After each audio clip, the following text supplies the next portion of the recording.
আছেন? আমাদের কাস্টমার সম্পর্কে হলো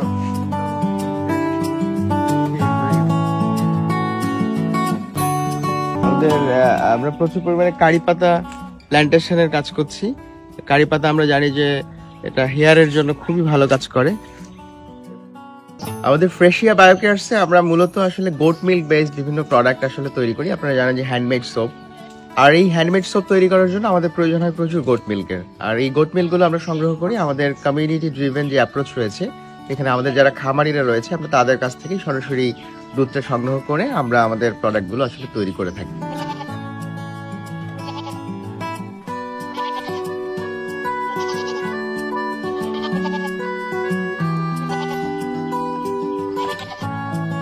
আমরা সবসময় চেষ্টা করি যে আমাদের যে র ম্যাটেরিয়ালস গুলো আছে এগুলো খুবই গুরুত্বপূর্ণ, এবং এই র ম্যাটেরিয়ালস গুলো আমরা চেষ্টা করি যে আমাদের কমিউনিটি থেকে এবং আমাদের নিজেদের যেই এরিয়া রয়েছে সেই এরিয়াতে আমরা আসলে কাল্টিভেট করার এবং প্ল্যান্টেশন করার চেষ্টা করি।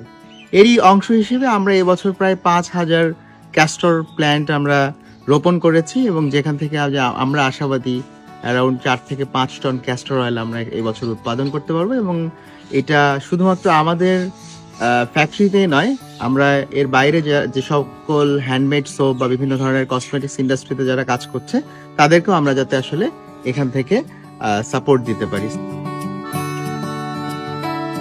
দেখতে পাচ্ছেন যে এটাকে আমাদের গ্রামের অঞ্চলে ভ্যান্না গাছ বলে আসলে একটু টিটকারি করে, এবং এই গাছে নাকি আসলে কোনো উপকারিতা নেই। সো এই হচ্ছে সেই ভ্যান্না গাছ, যেই ভ্যান্না গাছের এখান থেকে আপনারা আমাদের গুরুত্বপূর্ণ এবং মূল্যবান ক্যাস্টর অয়েল আমরা পেয়ে থাকি।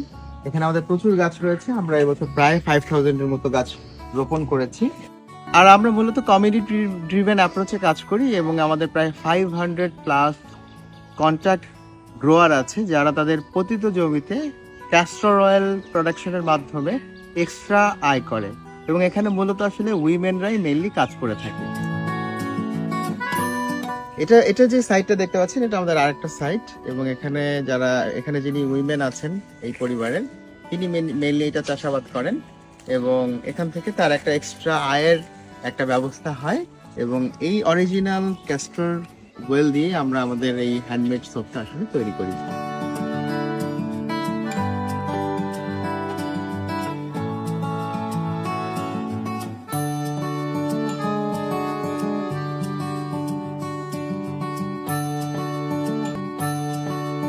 আমাদের ফ্রেশিয়া বায়োকেয়ারস এর হ্যান্ডমেড সোপ কেন অন্যদের থেকে আলাদা হয় জানেন?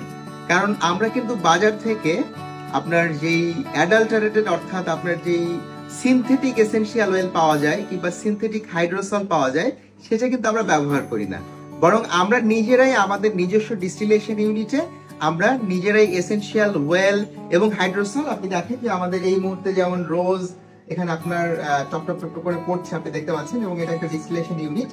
এখান থেকে আমরা কিন্তু রোজ, কারি পাতা ওয়াটার, মেরিগোল্ড ওয়াটার এবং বিভিন্ন যেই আমাদের ডিস্টিল ওয়াটার, যেটা সোপের একটা খুবই গুরুত্বপূর্ণ উপাদান, আমরা কিন্তু নিজেরাই এই জিনিসগুলো প্রোডাকশন করি বলে আমাদের সোপের কোয়ালিটি হয় অনেক উন্নত এবং আপনাদের লাক্সারি এক্সপেরিয়েন্স, এবং এর প্রত্যেকটা স্টেজ কিন্তু কন্ট্রোলড। এবং আমরা আমাদের এই এসেনশিয়াল ওয়েল এবং এই হাইড্রোসল গুলো আমরা বিভিন্ন ল্যাবরেটরি যেমন বুয়েট, ঢাকা বিশ্ববিদ্যালয়, BCSR এই জায়গাগুলোতে আমরা আপনাকে দেই বেস্ট এসেনশিয়াল অয়েল এবং বেস্ট হাইড্রোসল এবং বেস্ট হ্যান্ডমেড সোপের লাক্সারি এক্সপেরিয়েন্স।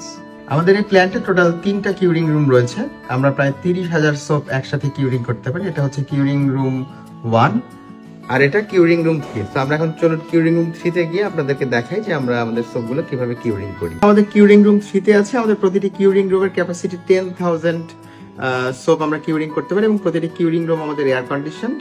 এবং আমরা আমাদের এই কিউরিং রুম দেখতে পাচ্ছি যে আমাদের এখানে অনেক ধরনের সোপ আছে, olive oil, shea butter, goat milk, then saffron shea butter, activated charcoal, goat milk. মূলত আমাদের গোট মিল্ক বেসড প্রোডাক্টই আসলে বেশি।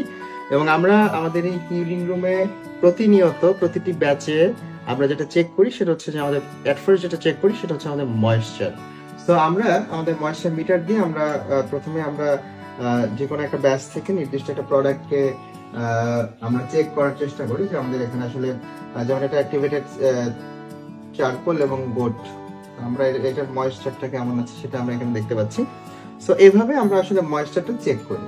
তো এটা একটা নির্দিষ্ট ময়েশ্চারে থাকলে দেন আমরা এটাকে আসলে বাজারজাত করার চেষ্টা করি, বিকজ ওই নির্দিষ্ট স্ট্যান্ডার্ডের নিচে থাকা মানে হচ্ছে যে আপনার স্কিন ড্রাই হয়ে যাওয়া, এবং ওটার ময়েশ্চার এটার মানে হচ্ছে যে আপনার সোপটা বেশি গলে যাবে। যদিও ন্যাচারাল সোপ একটু বেশি গলে, বাট স্টিল আমরা আমাদের সোপের কোয়ালিটিটা কনসিস্টেন্ট রাখার জন্য এবং কোয়ালিটিটা ভালো রাখার জন্য আমরা একটা নির্দিষ্ট স্ট্যান্ডার্ডে, যেটা গ্লোবাল স্ট্যান্ডার্ড রয়েছে, সেই স্ট্যান্ডার্ডে আমরা আমাদের ময়েশ্চার কন্টেন্টটা ধরে রাখি এবং তারপরে আমরা এটাকে বাজারজাত করার জন্য প্যাকেজিং করা শুরু করি।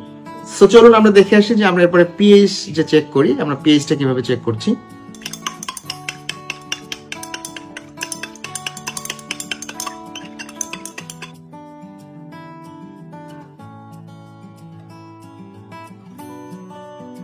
হ্যান্ডমেড সোপের স্ট্যান্ডার্ড পিএইচ হচ্ছে 8 to 10 এবং আমাদের পিএইচ কত এসছে আপনারা দেখেছেন।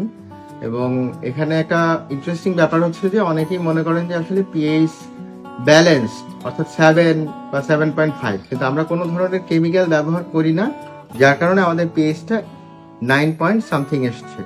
এটার মানে হচ্ছে যে আপনার স্কিনটা ময়েশ্চারাইজ থাকবে, ক্লিনিংও ভালো হবে, কিন্তু আপনার ক্ষতি হবে না। এবং আমাদের স্কিনের পিএইচ যদিও কম থাকে, হ্যান্ডমেড সোপ আমরা যখন ব্যবহার করি তখন আমাদের স্কিনটা অটোমেটিক্যালি এই পিএইচটা ব্যালেন্স করে ফেলে, যার কারণে আমরা কোনো ধরনের স্টিয়ারিক অ্যাসিড, যেটা স্কিনের জন্য ক্ষতিকর হতে পারে, এই ধরনের কোনো কেমিক্যাল ব্যবহার করে আমরা আমাদের পিএইচটাকে ব্যালেন্স করি না।